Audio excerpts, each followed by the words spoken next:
اهدنا الصراط المستقيم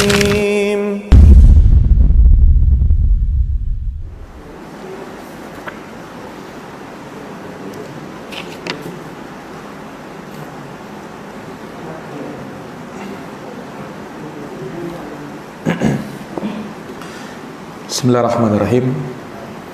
Assalamualaikum warahmatullahi wabarakatuh.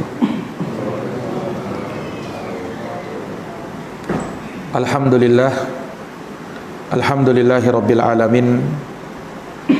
Wa bihi nasta'inu ala umurid dunya waddin.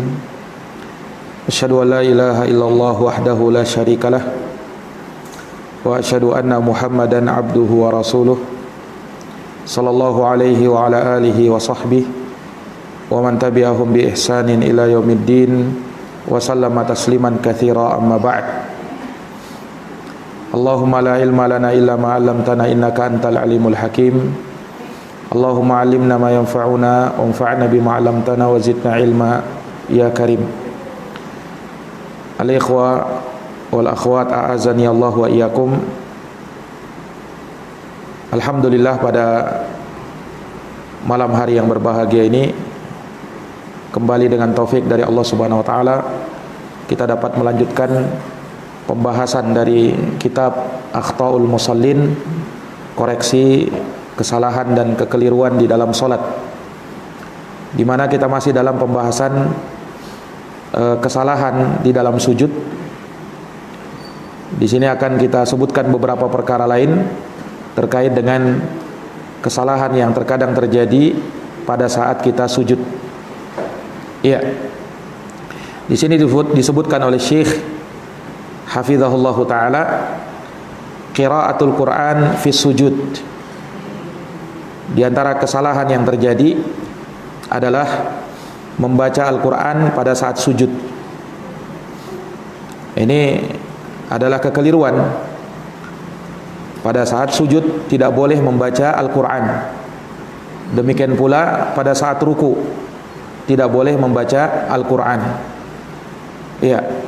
Di dalam hadits yang sahih diriwayatkan oleh Imam Muslim dari sahabat Ibnu Abbas radhiyallahu taala anhuma, kata Rasulullah sallallahu alaihi wasallam, "Wa inni nuhitu an aqra al-Qur'ana raki'an aw sajidan."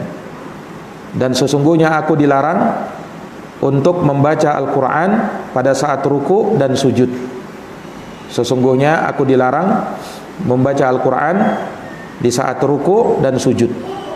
Ini nas dari Nabi SAW, larangan membaca Al-Quran pada saat ruku dan sujud. Karena membaca Al-Quran dalam solat hanya dibolehkan pada saat berdiri dalam solat, yaitu membaca surat Al-Fatihah dan satu surat setelah Al-Fatihah di rakaat yang pertama dan di rakaat yang kedua. Adapun selain itu maka tidak ada bacaan Al-Quran di dalam solat, baik pada saat ruku maupun pada saat sujud. Iya. Maka orang yang melakukannya maka dia terjatuh dalam kesalahan di dalam solat. Kemudian juga di antara perkara yang disebutkan tarkud doa fi sujud, tidak berdoa dalam sujud atau meninggalkan doa di dalam sujud. Iya. Berdoa di dalam sujud dari perkara yang dianjurkan di dalam agama, di dalam syariat, ya. Baik itu doa yang umum, ya, ataukah doa yang ada di dalam Al-Qur'an maupun hadits Nabi sallallahu alaihi wasallam. Nah, dan disebutkan di dalam hadits bahwa aqrabu ma yakunul abdu mir rabbih wa huwa sajid. Sedekat-dekat hamba dengan Tuhannya adalah pada saat dia sujud. Fa aktsiru ad-du'a, maka perbanyaklah doa pada saat sujud. Hadis sahih riwayat Imam Muslim dan juga Imam Abu Daud. Iya. Maka selain kita membaca zikir di dalam sujud, yaitu membaca subhana rabbiyal a'la, ya, atau doa sujud yang lainnya, maka kita juga dianjurkan membaca doa yang lain, ya, asalkan dengan bahasa Arab, ya, asalkan dengan bahasa Arab. Di antara doa yang pernah diucapkan oleh Nabi pada saat sujudnya, beliau berdoa, Allahumma gfirli dzambi kullahu diqqahu wa jillahu wa awwalahu wa akhirahu wa alaniyatahu wa sirrahu. Ya Allah, ampunilah dosa-dosaku seluruhnya, baik yang tersembunyinya maupun yang nampaknya, yang awalnya maupun yang akhirnya, yang terang-terangannya maupun yang tersembunyinya.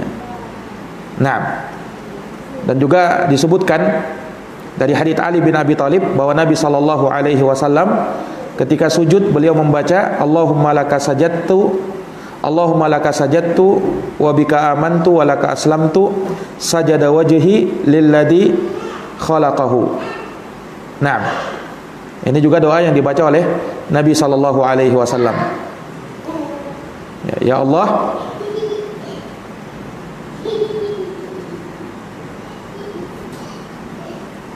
sesungguhnya aku bersujud kepadamu. Iya.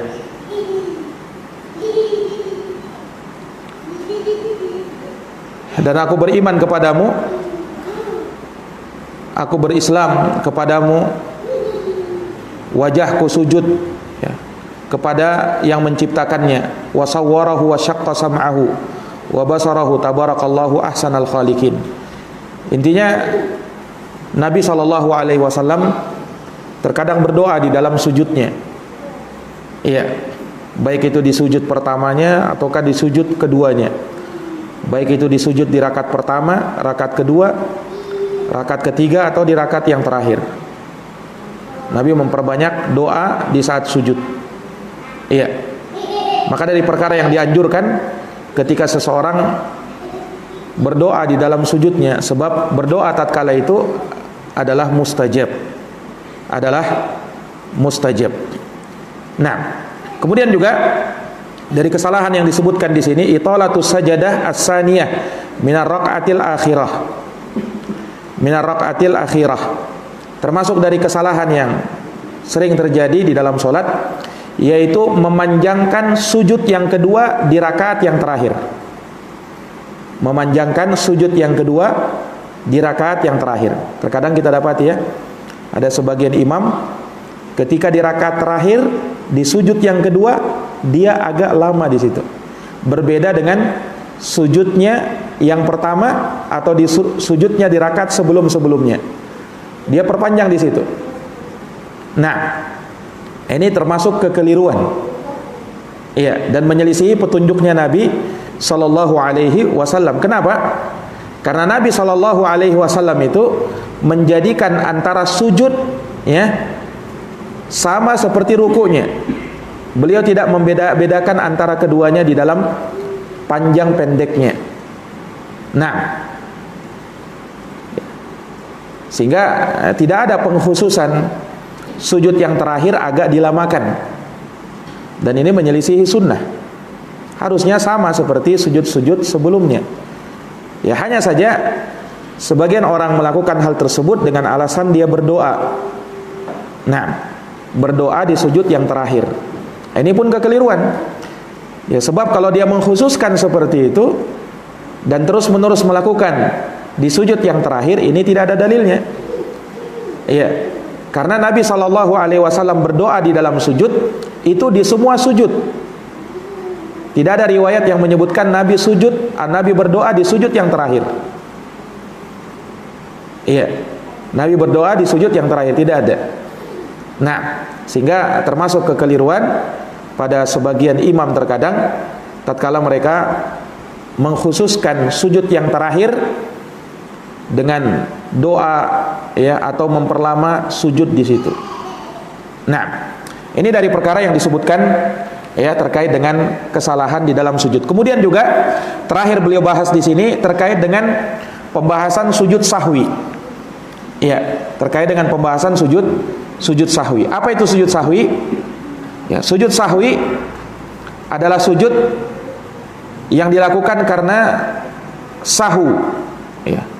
Sahu artinya karena lupa. Ya. Jadi kalau ada seseorang ya, di dalam sholatnya dia lupa, baik itu bacaan ataukah gerakan, maka dianjurkan bagi dia untuk melakukan sujud sahwi. Dianjurkan bagi dia untuk mengerjakan sujud sahwi. Iya. Dan para ulama menyebutkan mengapa seseorang itu melakukan sujud sahwi. Iya. Sujud sahwi itu dilakukan dikarenakan beberapa sebab. Dan globalnya ada 3 sebab. Yang pertama, karena menambah di dalam sholat. Yang kedua, karena mengurangi di dalam sholat. Dan yang ketiga, karena ragu-ragu. Ya, kalau kita temukan dalam sholat kita menambah, mengurangi atau ragu, maka dia sujud sahwi. Iya.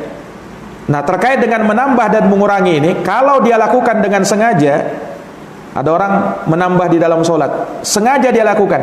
Misalnya dia menambah rakaat yang harusnya 3 rakaat, dia tambah 1 lagi 4 rakaat. Ini batal sholatnya kalau dia lakukan dengan sengaja. Atau dia mengurangi, iya, harusnya sujud dalam setiap rakaat 2 kali, dia sujudnya cuma 1 kali dengan sengaja. Kalau ini membatalkan sholat. Tetapi kalau dia lakukan hal tersebut bukan dengan sengaja, tapi karena lupa, nah inilah yang tidak ada dosa baginya, tidak membatalkan sholatnya, akan tetapi dia wajib sujud sahwi. Namun terkait dengan penambahan atau pengurangan, terkait dengan khususnya pengurangan, ini ada kewajiban yang harus dia kerjakan. Ya, mungkin bisa jadi menambah rakaat yang belum sempurna kalau dia tinggalkan rukun di dalam sholat. Ya, kalau dia meninggalkan rukun di dalam sholat. Nah, sujud sahwi itu sujud yang dilakukan di akhir sholat, terkadang sebelum salam dan terkadang setelah salam. Iya. Dan dia sujud dilakukan dengan 2 kali takbir, dilakukan dengan 2 kali sujud dan 4 kali takbir, lalu salam. Ya. Jadi dia sujud sahwi, Allahu Akbar, sujud yang pertama, kemudian bangkit, Allahu Akbar, itu takbir yang kedua, kemudian takbir lagi ketiga, sujud lagi, Allahu Akbar. Itu sujud yang kedua, kemudian takbir yang keempat, Allahu Akbar, bangkit dari sujud yang kedua, setelah itu salam. Assalamualaikum warahmatullahi. Nah, di sini Syekh menerangkan beberapa perkara di dalam sujud sahwi, dan sekaligus beliau terangkan beberapa kekeliruan yang terjadi. Yang pertama yang beliau sebutkan yaitu kesalahan di dalam sujud sahwi membaca subhana man la yashu wa la yanamu. Nah, ini bacaan terkenal ya. Di dalam sujud sahwi dia baca subhana man la yashu wa la yanamu. Artinya maha suci Allah yang tidak pernah lupa dan tidak pernah tidur. Ya, kalau dari sisi makna betul dan bagus. Tetapi apakah ini dibaca di dalam sujud sahwi? Nah, ini termasuk kekeliruan. Tidak ada dalilnya ya membaca doa ini subhana man la yashu wa la yanamu. Nah, dan tidak ada dasar pendalilannya di dalam syariat. Bahkan disebutkan bahwasanya ya oleh pengarang As-Sunan wal Muqtada'at, walam yuhfadz anhu sallallahu alaihi wasallam dzikrun khasun li sujudus sahwi, li sujudis sahwi. Tidak terhafalkan dari Nabi SAW dzikir khusus untuk sujud sahwi. Bal azkaruhu kasairi azkari sujudi salawat. Ya. Akan tetapi sujud sahwi ketika kita lupa, yang dibaca dalam sujud sahwi adalah sama seperti sujud di dalam sholat. Berarti bacanya apa? Subhana rabbiyal a'la. Itu dalam sujud sahwi. Wa amma ma yuqalu min annahu yaqulu fihi subhana man la yashu wa la yanam. Adapun sebagian orang yang berdoa dengan mengatakan subhana man la yashu wa la yanam, falam yaf'alun nabiyyu sallallahu alaihi wasallam wala ashabu. Ini doa ini tidak pernah diucapkan oleh Nabi dan tidak pernah diucapkan oleh para sahabat. Kalau begitu siapa yang mengucapkannya? Kata beliau, walam yadullu alaihi dalilun minas sunnatil battata, dan tidak ada dalil ya yang menunjukkan akan hal tersebut dari sunnah sama sekali. Tidak ada. Ya, tidak ada di dalam hadis sahih dan tidak ada di dalam hadis doib. Ya, kalau mungkin masih ada dalam hadis doib masih mending lah ya. Ini dalam hadis doib pun tidak ada. Kalau begitu dari mana? Wa inna ma huwa manamun ra'ahu ba'du kibari mukharrifis sufiyah. Itu doa ya berdasarkan mimpi. Mimpi oleh sebagian pembesar ahli khurafat, orang-orang sufi. Nah, ternyata itu doa dari mimpi. Subhana man la yashu wa la yanamu. Nah, fala taltafitu ilaihi, maka jangan menoleh kepadanya. Wa khudhu dinakum min kutubis sunnati sahihah, ambillah agama ini dari sunnah yang sahih. Wa ma adahu farudduhu ila qailih, apapun yang selain daripada itu maka harus ditolak dari orang yang mengucapkannya. Naam, karena tidak pernah diucapkan oleh Nabi, para sahabat dan juga oleh para imam kaum muslimin.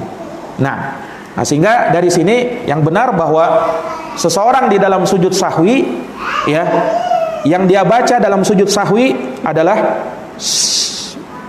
doa yang sama seperti di dalam sujud, subhana rabbiyal a'la. Itu yang dia baca. Nah, ini ikhwani fiddin a'azani Allahu wa iyyakum. Taib. Kemudian terkait dengan kesalahan yang lain, yaitu sebagian orang beranggapan tatkala imam salah di dalam sholatnya, dia mengkambing hitamkan makmumnya. Ada sebagian orang begitu. Jadi ketika imam keliru bacaannya, atau mungkin lupa atau salah gerakannya, dia langsung tuduh makmumnya. Ini kayaknya makmumku ini ada yang tidak beres ini. Iya, dia tuduh makmumnya. Nah, kenapa dia berkeyakinan seperti itu? Karena dia berkeyakinan dengan hadis dari Syabib Abi Rauh, dari seorang laki-laki yang merupakan sahabat Nabi, bahwa dia pernah sholat subuh bersama Nabi. Lalu Nabi membaca surat Ar-Rum, faltabasa ilaih. Nabi pun lupa sebagian ayat di surat Ar-Rum itu. Falamma shalla qala, ketika beliau selesai sholat, maka Nabi mengatakan, ma balu aqwamin yusalluna ma'ana. Ya, apa hukuman dari suatu kaum yang mereka sholat bersama kami, la yuhsinuna tuhur, yang dia tidak membaguskan taharahnya.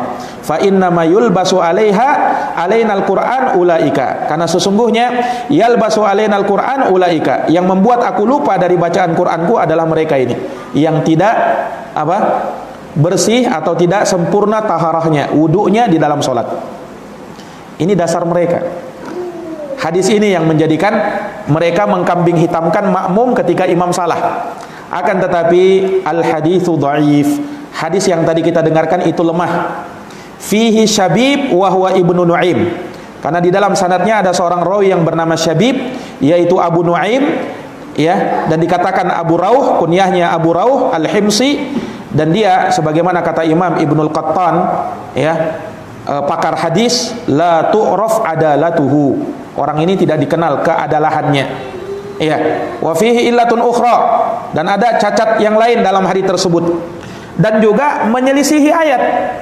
Ayatnya apa? Di dalam Al-Quran di surat Fusilat ayat 46. Waman asa'a fa'aliha, siapa yang berbuat kejelekan, berbuat kesalahan, maka kesalahan itu ditanggung oleh orang yang berbuat. Nah, ini kalau misalnya imam salah, kemudian dia kambing hitamkan makmumnya, berarti kesalahan imam yang menanggung makmum. Nah, ini kan bertentangan dengan ayat. Orang yang berbuat salah itu tidak berimbas kepada yang lain. Dia yang melakukan kesalahan, ya dia sendiri yang salah. Makanya dalam hadis yang lain Nabi pernah mengatakan terkait dengan imam yang salah, ini yang betul hadisnya. Kata Nabi SAW, "Shallu ma'a imamikum." Salatlah kalian bersama imam kalian. Fa in asabu falakum walahum, wa la in akhtau falakum wa alaihim. Apabila imam benar di dalam salatnya, maka pahalanya bagi imam dan bagi makmum. Dan apabila imam salah dalam salatnya, maka pahalanya bagi makmum, kesalahannya ditanggung oleh imam. Kesalahannya ditanggung oleh imam. Nah, ini mungkin bisa menjawab ya, ketika terjadi di dalam sholat berjamaah imam salah, bagaimana dengan makmum sholatnya? Ya tidak ada apa-apa di dalam makmum sholatnya, selama dia tidak mengikuti kesalahan imam, maka makmum benar sholatnya. Ya. Adapun imam yang salah, maka kesalahan itu pada dirinya, dia yang menanggung. Jangan dia kambing hitamkan makmumnya. Nah, ini para ikhwah, a'azani Allahu wa iyyakum. Taib. Kemudian juga terkait dengan kesalahan di dalam sujud sahwi, yaitu sebagian orang atau sebagian fuqaha memandang bahwa sujud sahwi itu mustahab, sunnah. Dan ini mungkin dari pendapat di madhab Syafi'i, ya, bahwasanya itu adalah sunnah sujud sahwi. Tetapi yang benar bahwa pendapat yang mengatakan sujud sahwi adalah sunnah adalah pendapat yang marjuh, pendapat yang lemah. Yang lebih kuat bahwa sujud sahwi hukumnya wajib, bukan sunnah. Kenapa kita katakan wajib? Pertama, karena Nabi memerintahkan. Dan al-aslu fil amr yufidul wujub. Hukum asalnya perintah itu adalah wajib. Kemudian Nabi terus menerus melakukannya. Setiap kali Nabi pernah lupa di dalam salatnya, Nabi SAW pun melakukan sujud sahwi.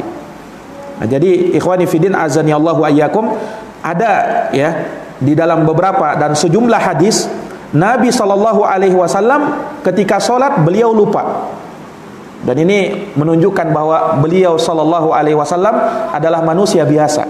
Beliau terkadang lupa, sama seperti kita juga bisa lupa. Nabi pernah sholat, kemudian sebagian ayat beliau lupa. Kemudian selesai sholat, Nabi tegur Ka'ab bin Malik. Kata Nabi, kenapa kau tadi sholat bersama kami, wahai Ka'ab? Kata Ka'ab bin Malik, iya ya Rasulullah. Kata Rasulullah SAW, ya, kenapa kau tidak mengingatkan bacaanku tadi?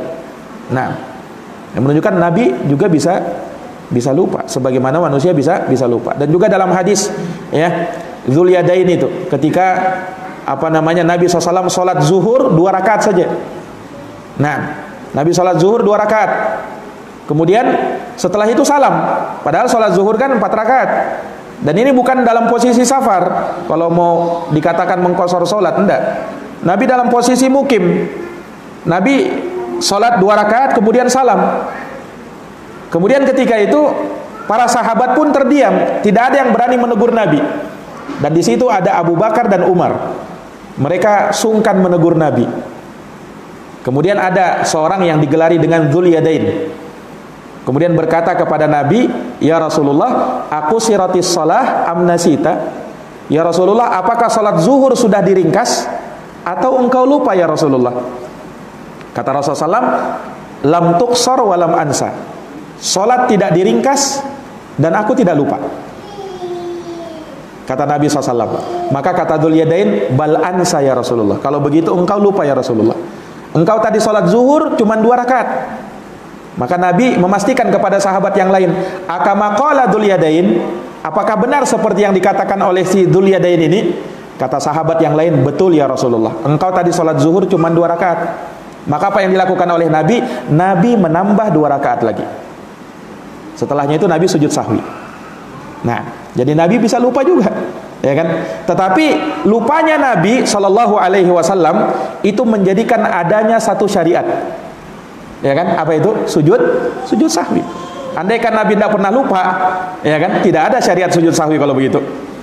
Nah, hikmahnya Nabi SAW di situ pernah lupa, sehingga ketika nanti kita lupa, kita bisa melakukan sujud sahwi seperti yang dicontohkan oleh Nabi SAW. Nah, ini ikhwani fiddin a'azani Allahu wa iyyakum. Ya, maka sujud sahwi hukumnya wajib. Dan ini pendapat dari Syekhul Islam Ibnu Taimiyah rahimahullahu taala sebagaimana dalam Majmu'ul Fatawa. Ya, beliau mengatakan wa amma wujubuhu. Adapun wajibnya sujud sahwi faqad amara bihin Nabi sallallahu alaihi wasallam fi hadithi Abi Hurairah al-mutaqaddim. Ya. Bahwa Nabi SAW memerintahkan hal tersebut di dalam hadis Abu Hurairah yang terdahulu. Nah, dan disebutkan hadisnya, ya, idza qama ahadukum yusolli, apabila salah seorang dari kalian berdiri untuk sholat, ja'ahu syaitan, maka syaitan datang kepada dia, falabbasa alaihi salatahu, maka syaitan itu pun membuat samar, ya, sholatnya, sehingga dia banyak lupa, ya, hatta la yadri kam shalla, hingga dia tidak tahu berapa jumlah rakaat dia sudah sholat. Fa idza wajada ahadukum dzalik, apabila seorang dari kalian mendapati hal tersebut, falyasjud sajadataini wa huwa jalis. Maka sujudlah sujud sahwi 2 kali sujud dalam keadaan duduk. Nah, ini salah satu hadits yang beliau sebutkan, dan beliau sebutkan 4 hadits lain, dan di situ terdapat perintah Nabi untuk melakukan sujud sahwi. Dan perintah itu asalnya apa? Asalnya wajib. Ya, asalnya wajib. Sehingga dari sini ya, pendapat yang mengatakan bahwa sujud sahwi hukumnya sunnah adalah pendapat yang marjuh, pendapat yang lemah. Yang lebih kuat bahwa sujud sahwi hukumnya adalah wajib. Ya, hukumnya adalah wajib. Nah, dan juga Nabi SAW ya, di dalam riwayat-riwayat beliau selalu melakukannya, mudawamatuhu. Nabi selalu melakukannya. Iya. Dan ini menguatkan perintah Nabi SAW untuk melakukan sujud sahwi. Tidak pernah Nabi ya, ketika lupa atau ada sesuatu yang samar di dalam sholatnya, beliau tidak sujud sahwi. Beliau mesti sujud sahwi. Nah, ini menunjukkan wajibnya sujud sahwi, dan ini pendapat jumhurul ulama. Mayoritas para ulama berpendapat wajibnya sujud sahwi, dan itu madhabnya Malik, Al-Imam Ahmad, dan Abu Hanifah. Nah, wallahu a'lamu bissawab. Baik. Hanya saja ya ikhwan, kalau seseorang sholat bersama imam, bersama imam, kemudian imamnya keliru, imamnya salah di dalam sholat, tetapi sang imam tidak sujud sahwi. Nah, pertanyaannya, apakah makmum sujud sahwi atau tidak? Ya, di dalam hal ini makmum tidak perlu sujud sahwi, karena pada hakikatnya yang keliru adalah imam. Ya kan? Kalau imam sujud sahwi, baru makmum ikut sujud sahwi. Kalau dia tidak sujud sahwi, ya mungkin dia memandang itu sunnah, dia tinggalkan, ya berarti itu pendapat dia. Ya kan? Nah, wallahu a'lamu bissawab. Taib. Kemudian ikhwani fiddin azani Allahu wa iyyakum, terkait dengan kesalahan di mana letak sujud sahwi itu. Yani dalam hal ini apakah sebelum salam atau setelah salam? Ulama berselisih pendapat di dalam hal ini. Sebagian mengatakan bahwa sujud sahwi itu mutlak sebelum salam. Sebagian lain mengatakan bahwa sujud sahwi mutlak setelah salam. Dan kedua pendapat ini adalah pendapat yang marjuh, pendapat yang tidak kuat. Yang mengatakan bahwa sujud sahwi mutlak sebelum salam itu keliru, dan pendapat yang mengatakan sujud sahwi setelah salam mutlak itu keliru. Yang benar dirinci. Nah, ini sebagaimana yang diterangkan oleh Syekhul Islam Ibnu Taimiyah sebagaimana dalam Majmu'ul Fatawa, yaitu mesti dibedakan antara menambah dan mengurangi. Kemudian dibedakan pula antara keraguan di dalam sholat. Keraguan di sini terbagi 2 lagi. Yang pertama, dia ragu tapi bisa menentukan, ya, salah satu yang lebih kuat antara 2 perkara yang dia ragu. Yang kedua, dia ragu tapi tidak bisa menentukan mana yang lebih kuat. Paham ini? Nah, ini terkadang kan ada orang ragu. Keraguan itu tidak lepas dari 2 hal. Ada yang ragu, ya, tetapi ada yang lebih dia kuatkan. Mungkin antara 2 hal, yang satu 20%, yang satu 80%. Nah, maka dia amalkan yang kuat ini 80%. Ada yang ragu 50-50, 50-50. Nah, dia tidak bisa menentukan mana yang lebih kuat, ya kan? Tidak lepas dari 2 ini. Nah, sujud sahwi itu dilakukan karena 4 hal ini: menambah, mengurangi, ragu. Ragu tadi terbagi 2, ragu dan dia bisa menentukan mana yang lebih kuat, dan yang kedua ragu dan dia tidak bisa menentukan mana yang lebih kuat. Nah, ikhwani fiddin azani Allah wa iyyakum, kesimpulan dalam pembahasan ini ya, sebagaimana yang disebutkan oleh Syekhul Islam Ibnu Taimiyah, dan ini pendapat satu riwayat dari Imam Ahmad, pendapatnya Imam Malik, ya, dan juga disebutkan dari pendapat Al-Imam Syafi'i, dari madhab Asy-Syafi'i. Ya, ini kalau seseorang dia menambah di dalam sholat karena lupa. Ingat sekali lagi, karena lupa. Beda kalau sengaja. Kalau sengaja menambah sholat karena sengaja, batal sholatnya. Ini karena lupa. Kalau dia menambah karena lupa, maka sujudnya setelah salam. Jadi kalau menambah setelah salam. Contohnya bagaimana? Ada orang sholat misalnya, sholat isya harusnya 4 rakaat, ya kan? Dia berdiri di rakaat kelima, berdiri, Allahu Akbar. Padahal seharusnya sudah dudukkan salam kan, tapi dia berdiri. Nah, setelah itu diingatkan oleh makmumnya, misalnya sholat berjamaah imam yang keliru, ya kan? Ya maka dia pun kembali duduk. Nah, imam ketika diingatkan dia harus kembali duduk. Ini kalau dia salah keliru rakaat. Ya, kalau dia menambah rakaat wajib, kalau dia teruskan batal sholatnya. Paham ini? Berbeda kalau imam berdiri dari tasyahud awal. Kalau misalnya imam harusnya tasyahud awal kan, kemudian dia berdiri, sudah posisi berdiri, maka tidak perlu lagi duduk. Tidak perlu lagi duduk. Iya.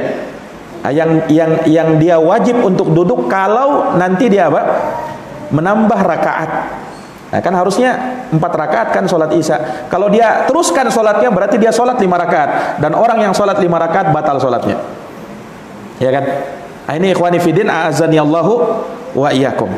Ya, jadi kalau karena menambah, nah seperti tadi kan dia menambah berdiri, akhirnya diingatkan dia pun duduk. Nah, maka dia sujud sahwi. Sujud sahwinya kapan?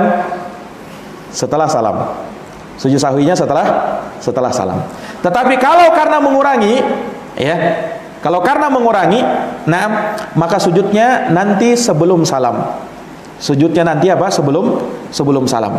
Kalau dia mengurangi, seperti tadi ya, ketika sholat 4 rakaat, sholat isya misalnya, ya, pas di rakaat yang kedua harusnya dia tasyahud awal, tetapi dia tidak tasyahud awal, dia langsung berdiri. Berarti salah kan? Meninggalkan tasyahud awal. Tasyahud awal bukan rukun di dalam sholat. Yang rukun sholat itu adalah tasyahud akhir. Dia teruskan saja, dia teruskan. Nanti ketika dia mau salam, sebelum salam dia sujud sahwi. Sujud sahwinya kapan? Sebelum salam. Kenapa? Karena mengurangi tasyahud. Dia mengurangi tasyahud. Maka dia sujud sahwi sebelum salam. Kemudian setelah itu salam. Jelas ini?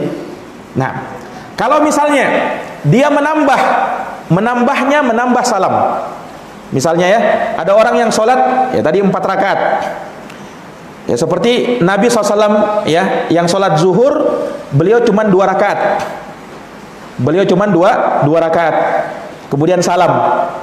Setelah itu diingatkan beliau tambah lagi 2 rakaat. Sujud sahwinya kapan? Sebelum atau sesudah? Sesudah, bukan sebelum. Kenapa? Karena dia menambah di situ, bukan mengurangi. Ya kan? Karena yang dikurangi sudah dia tutup. Ya kan? Dia tambah 2 rakaat kan? Berarti yang dia tambah apa? Yang dia tambah adalah salam.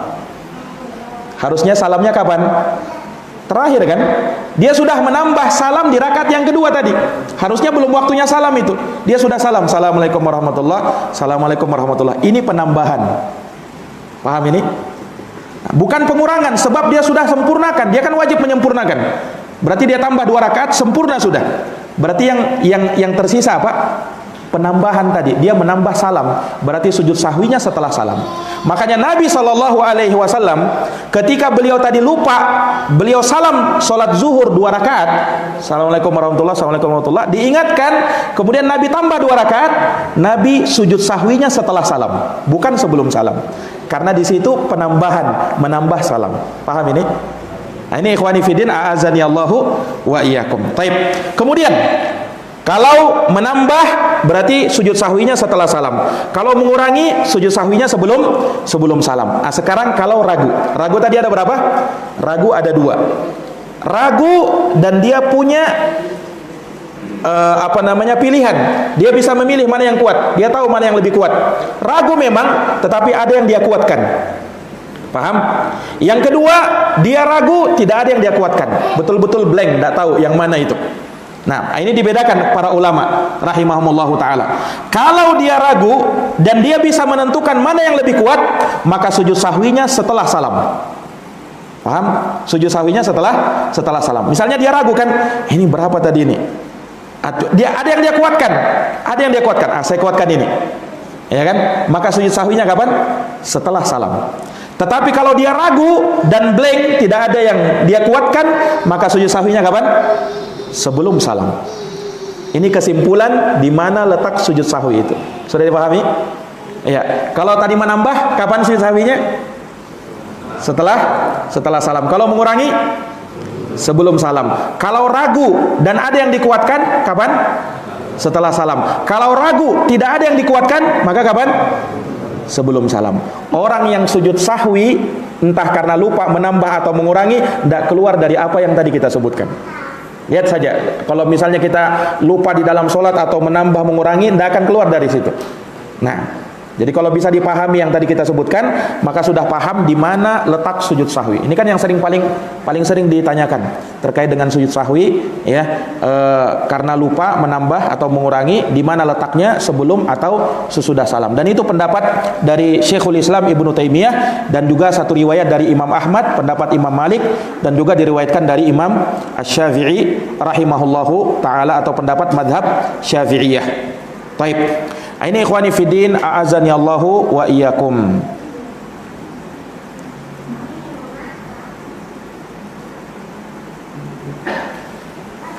Nah, kemudian terkait dengan sujud sahwi, ya, ada juga kekeliruan ketika orang misalnya dia sujud sahwi, harusnya dia sujud sahwi, tetapi dia lupa lagi untuk sujud sahwi. Kadang begitu kan? Harusnya dia sujud sahwi, tetapi lupa untuk sujud sahwi. Nah, sekarang bagaimana? Apakah gugur darinya kewajiban sujud sahwi? Nah, sebagian orang kalau misalnya dia sudah tinggalkan, ya, lupa sujud sahwi, maka dia tidak sujud sahwi lagi. Nah, ini kekeliruan. Sujud sahwi itu masih terus ada pada dirinya. Dia wajib untuk melakukan sujud sahwi walaupun dia sudah meninggalkan masjid. Asalkan waktu sholat masih ada. Asalkan waktu sholat masih ada. Misalnya ya dia harusnya sujud sahwi tadi, harus sholat isya tadi, iya kan? Dia lupa, ingat pas di rumah, tapi waktu sholat isya masih ada, ya kan? Belum, kan sholat isya berakhir sampai kapan? Sampai subuh kan? Nah, maka dia wajib sujud sahwi pada saat dia ingat. Kapan? Di mana sujud sahwinya? Ya di rumahnya. Tidak perlu dia datang ke masjid lagi untuk sujud sahwi. Di rumahnya, di tempat dia berada sekarang. Ya, asalkan jangan pas ingat di jalanan langsung sujud di jalanan, ya. Nanti orang bilang apa ini? Nah, pas di rumah, ya, pas di rumah baru dia sujud sahwi. Nah, ini ikhwani fiddin, a'azani Allahu wa iyyakum. Jadi kalau misalnya ada orang yang lupa sujud sahwi, harusnya sujud sahwi tapi dia lupa, maka dia tetap sujud sahwi sepanjang masih ada sholat. Beda kalau dia ingatnya besok. Ya, sudah sudah datang waktu siang, tadi saya sujud sahwi, lupa ya sholat waktu isya. Nah, ini tidak ada lagi sudah sujud sahwi karena waktunya sudah habis. Nah ini wallahu a'lamu bissawab. Baik. Para hadirin yang dirahmati dan dimuliakan oleh Allah. Kemudian juga termasuk dari kesalahan di dalam sujud sahwi, ya, yaitu sebagian orang, ya, ketika sujud sahwi sebelum salam dia membaca tasyahud. Ya. Harusnya sujud sahwi itu tidak ada bacaan tasyahud. Ini dia 2 kali sujud, ya. Kemudian takbir yang keempat bangkit dari sujud yang kedua, langsung salam. Sebagian orang sebelum dia salam dia baca tasyahud lagi. Sehingga baca tasyahudnya nanti 2 kali. Kalau dia sujud sahwinya setelah salam. Nah, ini kekeliruan. Iya. Tidak ada riwayat yang sahih yang menyebutkan bahwa tasyahud juga dibaca dalam sujud sahwi. Tidak ada. Ini sebelum salam, tidak ada. Nah, ada hadis yang menyebutkan hal tersebut, tetapi seluruh hadisnya adalah hadis yang lemah. Seluruh hadisnya adalah hadis yang lemah, tidak sahih dari Nabi SAW. Sehingga yang kuat dari pembahasan ini bahwa tidak ada, ya, riwayat yang menyebutkan tentang bacaan tasyahud di dalam sujudus sahwi. Wallahu a'lamu bisawab. Dengan ini selesai sudah pembahasan terkait dengan kesalahan dan kekeliruan di dalam sujud. Dan insyaallah taala di pertemuan yang akan datang kita akan masuk pada sejumlah kesalahan di dalam duduk antara 2 sujud, dalam tasyahud dan dalam salam. Wallahu a'lamu bissawab. Baik. Sebelum kami tutup, ada yang mau ditanyakan? Ya. Tadi Ustaz bilang kalau berdoa di dalam sujud harus bahasa Arab. Tidak boleh ke bahasa Baik, gimana? Tadi Ustaz bilang kalau berdoa di dalam sujud harus pakai bahasa Arab. Sementara kalau kita berdoa tangan kan bisa pakai bahasa Indonesia. Jadi kalau sujud tidak boleh Iya, ulama beda pendapat pada hakikatnya terkait dengan masalah itu. Ulama terbagi menjadi dua pendapat. Ada yang mengatakan boleh, ada yang mengatakan tidak boleh. Dan yang kuat pendapat yang mengatakan tidak bolehnya. Nah, ada sebagian memang yang berpendapat membolehkan hal tersebut walaupun sujud membaca dengan bahasa Indonesia, tetapi yang lebih kuatnya dan lebih hati-hatinya tentu saja tidak membaca doa dengan bahasa Indonesia ketika sujud. Kalau kita mau pakai bahasa Indonesia atau bahasa yang lainnya ya, nanti di luar sholat. Karena di dalam sholat ini ya, seperti kata Nabi SAW, sholat itu adalah zikir khusus, bacaan khusus, gerakan khusus. Sehingga tidak boleh seseorang melakukan gerakan lain atau bacaan yang lain yang bukan dari sholat. Makanya ulama mensyaratkan, sebagian ulama mensyaratkan kalau mau berdoa di dalam sujud mesti minimal pakai bahasa Arab, ya, minimal pakai bahasa Arab. Paling bagusnya doa yang dia ambil dari Quran atau dari hadis Nabi. Nah, wallahu alam. Ada lagi? Ya. Tadi kita boleh banyak yang di dalam sujud ya. Ya. Ada sebagian pendapat ulama membolehkan doa satu jagat Rabbana atina fid dunya hasanah walaupun dalam sujud. Itu gimana? Iya, yang itu boleh wajib. Yang tidak boleh itu kalau dia qiraah, tidak boleh. Bahkan bukan sapu jagat aja, semua doa di dalam Al-Quran boleh dibaca di dalam sujud. Yang dilarang itu membaca dengan qiraah, itu yang dilarang. Iya, kalau doa di dalam Al-Quran itu boleh walaupun pada saat sujud.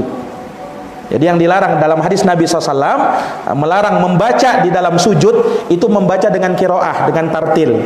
Jadi dia sujud sambil membaca bacaan dengan melakukan, itu yang dilarang. Tetapi kalau doa itu boleh. Nah, dan para ulama menyebutkan hal tersebut sehingga tidak dilarang. Ya.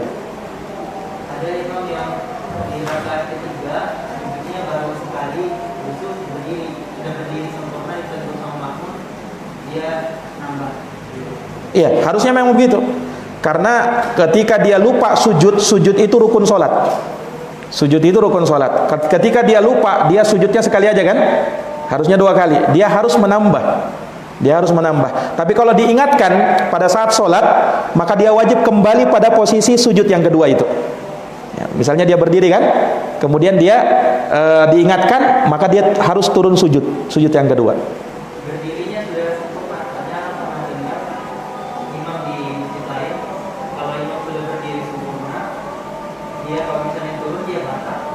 Enggak. Yang seperti itu dilakukan kalau yang ditinggalkan bukan rukun. Kalau yang ditinggalkan rukun, dia wajib kembali. Nah, yang ditinggalkan kalau bukan rukun seperti tadi tasyahud awal, kalau dia kembali jangan, karena dia sudah melakukan rukun yang lain. Kenapa dia tidak kembali? Karena dia sudah tegak lurus. Berbeda kalau misalnya ada orang, misalnya dia tasyahud awal akhirnya harusnya kan, dia mau berdiri, belum sempurna berdirinya langsung ditegur. Akhirnya dia turun. Nah, itu dia wajib turun. Tetapi kalau sudah sempurna berdiri, berarti dia sudah mengambil rukun. Dia sudah mengambil rukun di dalam sholat. Dia tidak boleh duduk. Karena rukun lebih kuat daripada kewajiban. Nah, tetapi kalau yang dia tinggalkan itu rukun, dia wajib kembali. Karena rukun yang awal itu harus dia dahulukan daripada rukun yang terakhir. Nah.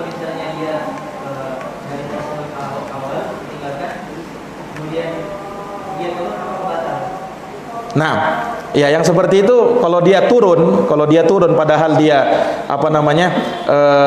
harusnya dia tidak turun ya kan, apakah itu membatalkan sholatnya? Ya wallahu alam, di dalam hal ini dilihat ya terkait dengan pendapat dia atau kejahilan dia terkait masalah hal tersebut ya kan, ya bisa jadi dia jahil ya kan. Nah, kita tidak bisa mengatakan batal sholatnya ya. Hal tersebut hanya kita katakan minimal itu kekeliruan, kesalahan di dalam sholat. Nah, wallahu a'lam. Taib, sudah azan, kita cukupkan. Subhanakallahumma bihamdik, asyhadu an la ilaha illa anta, astaghfiruka wa atubu ilaik. Walhamdulillahirabbil alamin. Assalamualaikum warahmatullahi wabarakatuh.